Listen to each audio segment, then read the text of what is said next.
case of Jessica Camilleri. Jessica Camilleri, the second daughter of Rita and Vince, an Australian-Maltese couple, was born with a mild mental disability. Her IQ was between 55 and 60, placing her in the bottom 1% of the population. People with mild intellectual disability like Jessica learn to communicate and express themselves, but at a slower pace than others. They may take longer to develop skills like speaking, reading, writing, and math, but they can still adapt to daily life. Due to her condition, Jessica was slow in reaching developmental milestones like walking, talking, and coordinating movements. She started school much later than her peers, which made her a target for teasing, discomfort, and bullying from her classmates for being different. As a result, Jessica developed stress, anxiety, and anger, particularly towards females. She also struggled with intermittent explosive disorder, characterized by sudden repeated outbursts of impulsive, aggressive, and violent behavior, as well as angry verbal eruptions that were disproportionate to the situation. At school, Jessica exhibited aggressive behavior towards both students and teachers, including a notable incident where she punched a male student and refused to release her grip, leading to her indefinite suspension, and subsequent confinement at home under the care of her mother, Rita, who received a disability pension to support her. Jessica's behavioral issues were symptomatic of her intellectual disability and struggled with irrational outbursts of anger.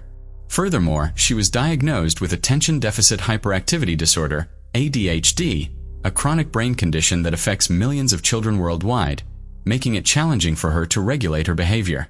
In addition to these conditions, Jessica also suffered from severe bipolar disorder, depression, anxiety, and autism spectrum disorders, which impacted her judgment, self-awareness, and empathy towards others.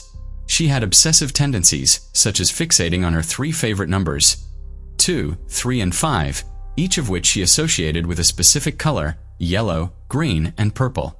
Respectively, Jessica would often repeat these numbers to generate random phone numbers, which she would then use to call and talk to men. In one instance, starting in 2018, she began harassing the staff of a meat company in Daylesford, England, even going so far as to threaten the owner's family, claiming she would decapitate them with a chainsaw. Jessica had a persistent fascination with horror movies, particularly the Texas Chainsaw Massacre.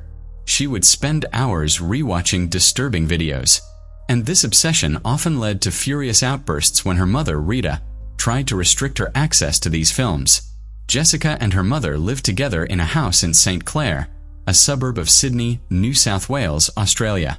Jessica's father, Vince, had divorced Rita during her teenage years due to the strain their daughter's behavioral problems had put on their marriage. Jessica struggled with low self-esteem and a childish, naive outlook, but she also displayed strong narcissistic tendencies.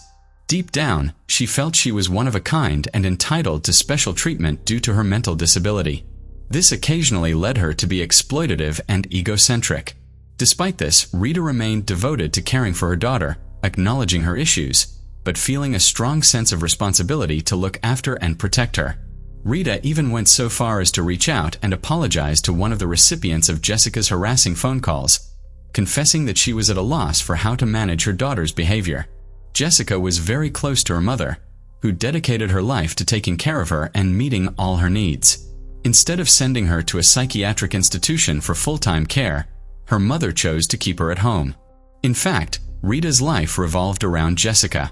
The tragic event of July 20th, 2019 was not a standalone incident. In the 6 years leading up to it, Jessica had been convicted twice for assaults that caused actual bodily harm. She had also physically attacked her aunt and her sister's mother-in-law by pulling their hair. But she avoided jail time and was always placed in the care of her mother Rita, the one person who could tolerate her behavior. Jessica had also exhibited aggressive behavior towards women she encountered in the streets and shopping centers, lashing out at those she perceived as looking at her wrongly or making her feel ashamed. On one occasion, she was even barred from a doctor's office after becoming violent towards another patient in the waiting room due to paranoia. In early 2018, Jessica's aggressive behavior continued when she attacked a nurse during a hospital visit with her mother Rita. As a result, she was admitted to a mental health unit for 9 days to treat a severe episode of mood disorder. She was prescribed lithium for her supposed bipolar disorder, along with antipsychotic medications. However, by the end of 2018, about 6 months before the tragic event, Jessica had stopped taking her medication and instead began using natural remedies to manage her conditions. Rita was at her wit's end and paid $2,500 to a medium on Queen Street in St. Mary's, a western suburb of Sydney, in a desperate bid to exorcise the demon she believed was possessing her daughter Jessica. Despite her family and friends warning her about the dangers of living with Jessica, Rita remained adamant that her daughter wouldn't hurt anyone. According to Christy, Jessica's older sister, their mother Rita, had a heart of gold, always putting others before herself, including Jessica, who continually refused to seek professional help. Rita's sister often voiced her concerns that Jessica might harm her, recognizing Rita's unconditional love for her daughter. However, Rita's motherly love made her oblivious to these warnings, even on the day before the tragic attack when she had to take Jessica to a police station due to her threatening calls to strangers. Jessica felt humiliated by her mom in a parking lot after visiting her sister due to a stranger's brief presence. Later, when her mom refused to order food from Red Rooster, Jessica called the restaurant 3 times. She then demanded her mom call a doctor. But Jessica's erratic behavior scared him off. At wit's end, Rita called an ambulance to take Jessica to a mental health facility. On the night of July 20th, 2019, Jessica's most severe episode of rage was about to unfold. In a brutal attack, Jessica dragged her 57-year-old mother Rita by the hair to the kitchen of their own home. There, she savagely attacked Rita with 7 meat cleavers, 4 of which broke under the force of her blows. In total, Jessica stabbed Rita over 100 times in the head and neck, driven by a morbid curiosity fueled by her daily obsession with horror films. The autopsy revealed the full extent of Rita's injuries, which included massive trauma to her head and neck, and death by multiple stab wounds that resulted in decapitation at the second vertebrae in her upper neck. Furthermore, Rita's body showed over 90 defensive wounds, indicating that she was conscious for a significant part of the attack. Enduring extreme physical pain and emotional terror at the hands of her own daughter, whom she had lovingly cared for. Jessica's 4-year-old nephew, the son of her older sister Christy, was present during the attack. The boy had been in Rita's care for a few days due to Jessica's apparent improvement. However, he was forced to witness Jessica repeatedly stabbing his grandmother and ultimately decapitating her. When the boy tried to intervene, Jessica attacked him, causing a minor head injury. The traumatic scene was so disturbing that the young boy began vomiting in response. Jessica called the emergency number from her mother Rita's cell phone, confessing to her murder and claiming self-defense, stating that Rita had attacked her first. However, this was not true, and Jessica had actually committed the brutal act. In reality, after killing her mother, Jessica panicked and repeatedly stabbed Rita's lifeless body, ultimately decapitating her and inflicting over 100 wounds. She then dumped Rita's head in a nearby neighbor's front yard. When the police arrived at their St. Clair, Sydney home, Jessica was outside, her clothes stained with her mother's blood, holding a water bottle. She showed no remorse for her actions and was more concerned about her own fate. Jessica asked the police officers and detectives if it was possible to bring someone back to life after decapitation, believing in the possibility of medical miracles that could reattach her mother's head. The police officer responded that this idea was unrealistic, but Jessica insisted, thinking that doctors could perform miraculous surgeries and reattach her mother's head. She also inquired about the potential consequences of her actions, specifically asking if she would face the death penalty. Upon learning that Australia does not have capital punishment, Jessica felt relieved. Furthermore, Jessica confessed to the police that the idea of decapitating her mother came from the horror movies she obsessively watched. A police officer's body camera recorded a chilling conversation at the crime scene on July 20th, 2019, at 11:43 p.m. The first responders described the scene as one of the most horrific they had ever seen.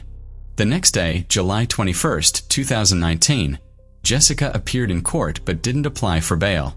A friend explained that this was not surprising, as Jessica probably didn't understand the bail process. After a trial that highlighted her long history of mental illness, Jessica was found guilty of manslaughter in December 2020. She had pleaded not guilty to murder due to her disability. In early 2021, Jessica was sentenced to a maximum of 21 years and 7 months in prison. She will be eligible for parole after serving 16 years and 2 months, which would be September 19, 2035.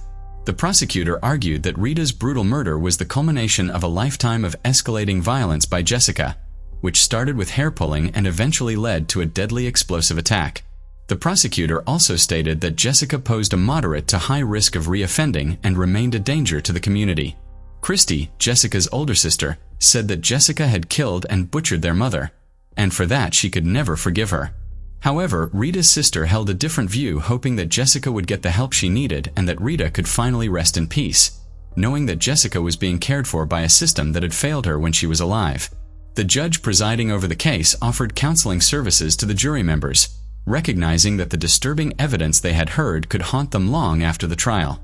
The judge also admitted that selecting a jury for Jessica's trial was difficult, as many people were reluctant to participate in a trial involving such a disturbing crime. The judge described Rita's murder as one of the most brutal and cruel cases of homicide a court could encounter, emphasizing that the crime's severity was exacerbated by its occurrence in the victim's own home. Jessica's lawyer revealed that his client had expressed regret in a letter to her family after the crime. In the letter, Jessica accepted responsibility for her mother's death, acknowledging that Rita had not provoked her and taking blame for her actions. However, one of the psychiatrists who evaluated Jessica noted that she struggled to communicate through social gestures and displayed a relatively flat affect. The psychiatrist found no evidence of schizophrenia or hallucinations in Jessica. The conclusion was that Jessica's risk factors could only be managed in the long term with a comprehensive mental health support plan. Since entering prison, Jessica has persistently caused trouble. Only 2 months after her arrival on September 9, 2019, she got into a fight with another inmate over food trading and threw a teacup at them. Although she was charged with assault in local court the next day, she did not receive any additional punishment. On October 14, 2019, Jessica attacked another inmate, which resulted in her being placed in solitary confinement in her cell for 5 days. On November 3, 2019, she disobeyed an order, and on July 31, 2020, she damaged property, incurring a fine of $200 Australian dollars. Jessica was involved in another assault on November 21, 2020, which led to her being placed in solitary confinement for 7 days. In January 2021, she was convicted of common assault again, but did not receive any further punishment. Jessica has explained her behavior, saying that other prisoners make her life difficult, regardless of what she does or where she goes. She has also stated that prison life is tough and very different from the outside world. On May 15, 2023, Justice Peter Hamill of the Sydney Supreme Court rejected claims that Callery's original sentence was too harsh, and that the judge who sentenced her had misjudged the severity of her crime. However, Justice Hamill did rule that Callery should be resentenced, a decision supported by Justices Christine Adamson and Richard Kavanaugh. The basis for this decision was Callery's bizarre behavior, including walking into the street with her mother's head, and asking emergency responders if they could reattach it, which demonstrated how out of touch with reality her actions were. After considering the opinions of multiple psychiatrists and a psychologist, Justice Hamill found that Callery's intellectual disability and autism spectrum disorder meant she only had a basic understanding of what was morally wrong. As a result, he ordered that she be resentenced to 16 years in prison, with a minimum of 12 years before being eligible for parole. The case of Wendy Trapaga Yolanda Cirillo was born in Miami, Florida. She was a 28-year-old single mother who lived a quiet life away from the hustle and bustle of the city. Yolanda had devoted herself to raising her daughter and being a model mother, giving up the party life. After a while, Yolanda was ready to find stability and a new partner.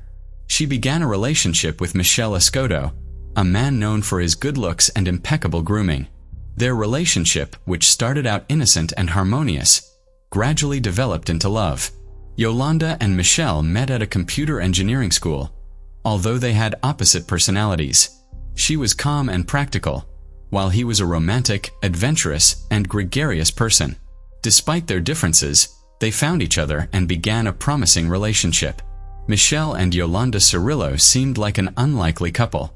However, after a year of living together, they started building a family. Yolanda, who already had a child from a previous relationship, was very happy to see her boyfriend Escoto loving her daughter. Everything seemed fine, but Michelle still had one unfulfilled dream. He wanted to build a successful career and start his own business. Yolanda fully supported Michelle's dream because she knew that his success would ensure a stable future for her and her daughter. She also hoped that they would get married and start a family. Michel promised Yolanda that he would give them the dream life they both craved when he achieved financial success. When looking at the most lucrative industries in Miami, Michel realized that there was a great demand for cosmetic services. So he decided to delve into this field. With a basic knowledge of hairdressing, he wanted to learn more about business to open his own salon. His goal was to create a space that was welcoming to everyone.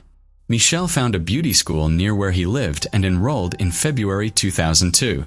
While studying at this school, Michel found himself different because he was one of the few men in the beauty industry while he was surrounded by young, dynamic women. These women were very interested in Michel because he was charming, easily won their hearts. This made him popular among the female students. However, despite his relationship with Yolanda, Michel could not resist the charms of Wendy Trapaga, a beautiful 21-year-old girl. He began to flirt with her and often behaved inappropriately around her. But he still did not tell Yolanda about these things. Every night, Michel still returned to Yolanda, maintaining the appearance of a normal family life. But the more time he spent with Wendy, the more he felt guilty towards Yolanda. Wendy Trapaga was different from the women Michel had met before. Wendy was sweet, charming, and had the figure of a model.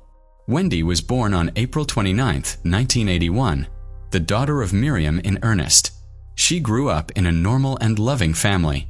Wendy had always been loved by her father, Ernest, who had always made sure that Wendy had grown up in an environment filled with love and respect. Ernest had been a cargo pilot, and his job had required him to travel frequently, which had made Wendy always look forward to his return from each trip. Every time he had returned home, Wendy had been extremely happy and had received a gift from him. March 31, 1988, had been an unforgettable day in Wendy's life when she had been 16 years old. Wendy's father's plane had exploded at an altitude of 150 feet above the ground and had crashed into a barren land near the runway. This tragedy had taken the lives of all passengers on board. The deep sadness that Wendy had experienced that day had followed her throughout her life. Ernest had been 61 years old when he had passed away, leaving Wendy's mother, Miriam, deeply saddened. After becoming a widow, Miriam had devoted herself to supporting her family and had secured a position as a school administrative assistant. She had worked hard to be able to supervise extracurricular programs at an elementary school in Miami-Dade County. Eventually, Miriam had found love again and had married Juan Bonet. Wendy had had half-siblings who had warmly accepted her, providing her with the much-needed affection she had been missing since her father's death. During her teenage years, Wendy had developed a strong passion for aesthetics and high fashion. She had possessed a captivating beauty with deep brown eyes, long hair, and a radiant smile, attracting everyone's attention. Despite this, Wendy had remained humble and kind, making those around her admire her even more. After completing her studies, Wendy had gotten married, but unfortunately, this marriage had soon fallen apart.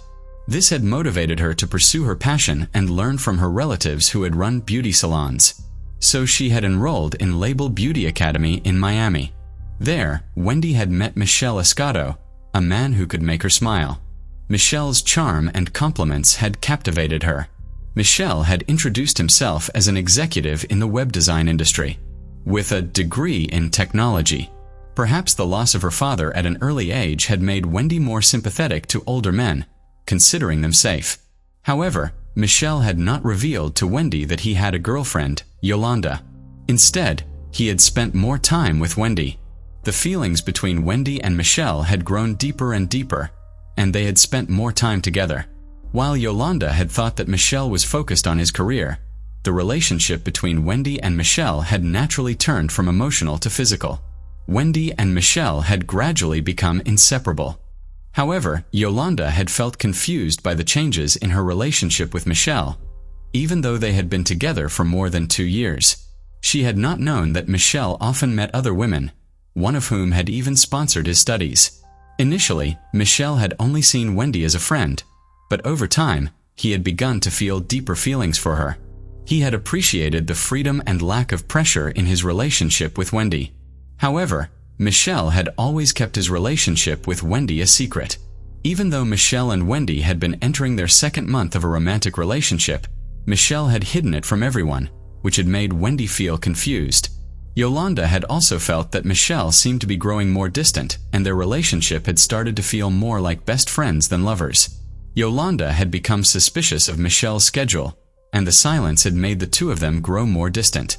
Michelle had eventually decided to end his relationship with Yolanda because he had fallen in love with Wendy. In August 2002, Michelle and Yolanda had had an argument, and to express his dissatisfaction, Michelle had packed his things and left. Yolanda could not believe it. Yolanda had dreamed of a future with Michelle, but he had left without giving any explanation. Yolanda had tried to understand her shortcomings and the reason behind his departure. Yolanda had kept calling Michelle, but he had not answered. Eventually, Yolanda had deciphered his voicemail password and had discovered messages revealing that he had moved in with another woman named Wendy. Yolanda was shocked to learn of Michelle and Wendy's relationship and was furious. Michelle and Wendy had moved into a modest apartment in Miami. Unexpectedly, in that small space, the two began a life filled with dreams and satisfaction. Although some of Wendy's family objected to her decision to live with Michelle, Wendy's mother, Miriam, was concerned that Michelle was almost a decade older than Wendy, and on top of that, he was still unemployed. She wondered if Wendy and Michelle had ever shared their jobs or incomes. She was also extremely surprised to find that their house was almost bare, to the point that Wendy and Michelle had to sleep on the floor. The most important thing to her was Wendy's happiness. While Wendy was always careful about her finances and kept a tight budget, Michelle, on the other hand, was wasteful and unclear about how he earned his money. Miriam simply thought that Michelle made money through IT to explain her doubts. Because there were so many questions about Michelle, Miriam, and her daughter, Wendy disagreed about Wendy's marriage. Miriam did not agree with Wendy's hasty decision to get married. Ignoring her mother's advice, Wendy and Michelle decided to go ahead with the wedding. They planned to hold a wedding ceremony at the City Hall in October 2002, with a simple legal procedure and a not-so-complicated wedding ceremony. When Miriam asked why they got married so quickly, Wendy revealed that she was pregnant. On October 10, 2002, Wendy and Michelle exchanged vows at the Miami Beach City Hall. They then planned a simple honeymoon in Key West, Florida. Michelle and Wendy left on Friday, October 11th, planning to return Sunday evening. Their two-day adventure in Key West was filled with fun times. However, on Sunday, Michelle and Wendy were reluctant to let their short vacation end. Michelle had booked a luxurious suite in a prestigious romantic hotel. Wendy was thrilled to have their honeymoon extended unexpectedly. Wendy informed her mother of the decision to extend their stay. Wendy's mother, Miriam, was also delighted to hear the news. Although she was concerned about Wendy's health due to her pregnancy, Miriam was happy for her daughter's happiness. Michelle and Wendy envisioned a romantic evening that included dining out, perhaps watching a movie, or dancing the night away at a nightclub. Michelle and Wendy arrived at the hotel close to midnight and spent some time alone together in their room. Little did they know that this would be Wendy's last night on Earth. At around 5:30 a.m. on Monday, Miriam was awakened by a surprise phone call. When she looked at the clock, she felt anxious about such an early call. Miriam picked up the phone feeling even more nervous. It was Michelle on the other end of the line, asking her if Wendy was with her and speaking in a cryptic tone. Michelle explained that they had gone out drinking the night before and Wendy had wanted to stay even though he had been worried about their unborn child. This had led to their first argument in the car on the way home. He had gone back to the apartment alone while leaving her outside. When he had checked back after 5 to 10 minutes, she had disappeared. All attempts to contact her by phone had failed. After her conversation with Michelle, Miriam had agreed to give Wendy some space even though she was extremely worried about where Wendy might be at the moment. She had tried not to panic, but she had known that Wendy did not act that way. At 6 a.m., a sanitation worker walking his routine route through a commercial warehouse complex in the Northwest Dade area had contacted Miami police after noticing something unusual in the parking lot between two cars. As he had gotten closer, he had come across a woman wearing a blue evening gown lying face down in a pool of blood. The forensic experts had been stunned when they had arrived at the scene and had seen blood splattered on a nearby vehicle. An autopsy later revealed that the woman had been struck multiple times with a heavy object, leaving her body disfigured beyond recognition. Although no weapon had been found at the scene, the deceased had been quickly identified as Wendy Trapaga thanks to a driver's license and a wallet containing identifying items found next to her.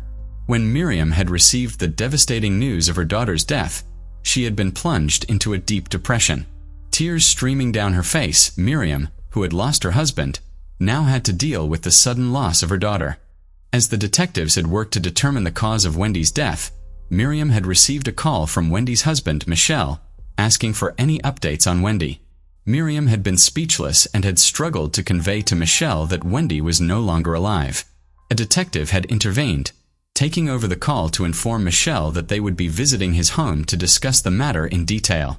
Michel had been completely stunned and unable to speak.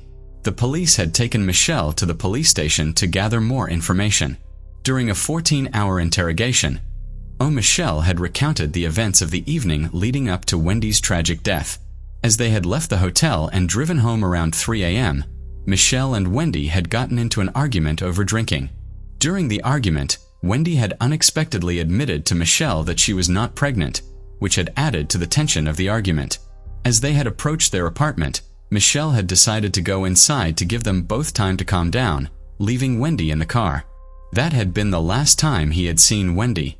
The autopsy report later revealed that Wendy had died from being repeatedly beaten with a blunt object, causing 15 to 20 severe injuries to her face and neck. Her face had been unrecognizable due to the injuries.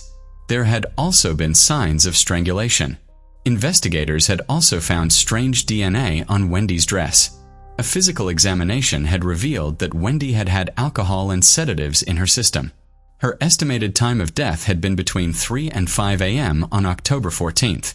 Some strange points had also been discovered.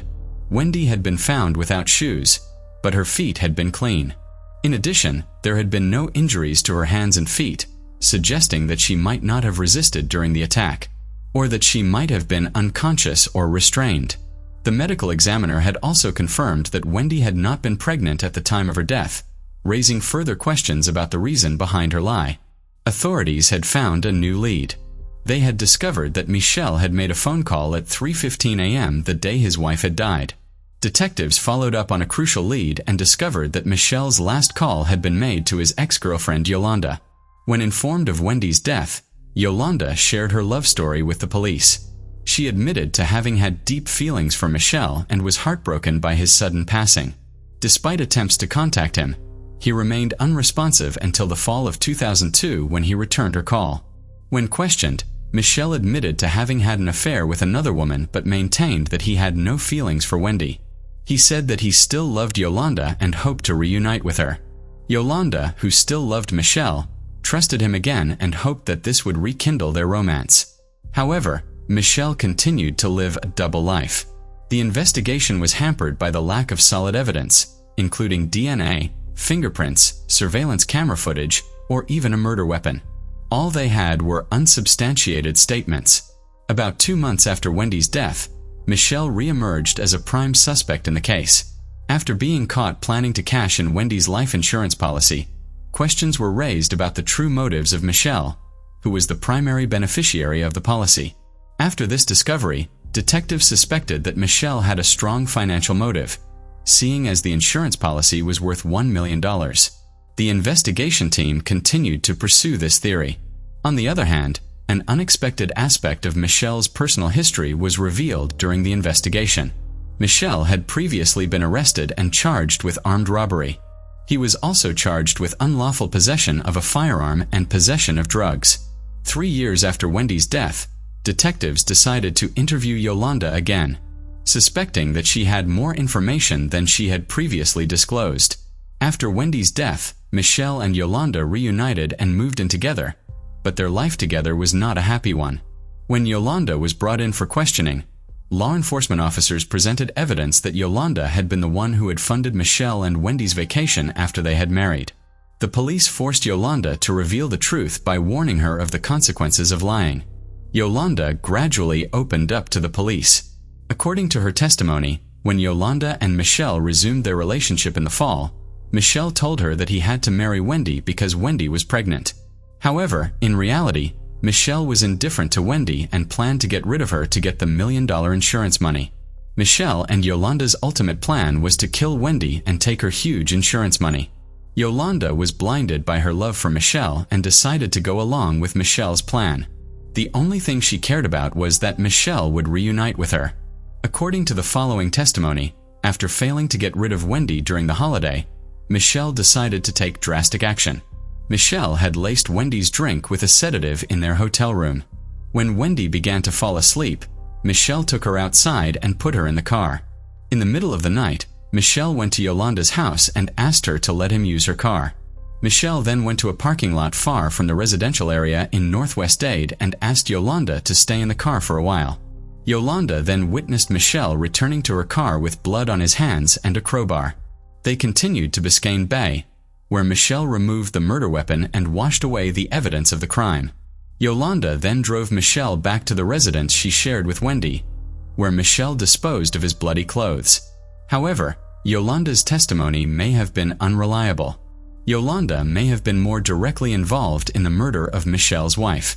If Michelle had not used the crowbar to kill his wife, it was possible that Yolanda herself was responsible for the brutality and disfigurement of Wendy's body.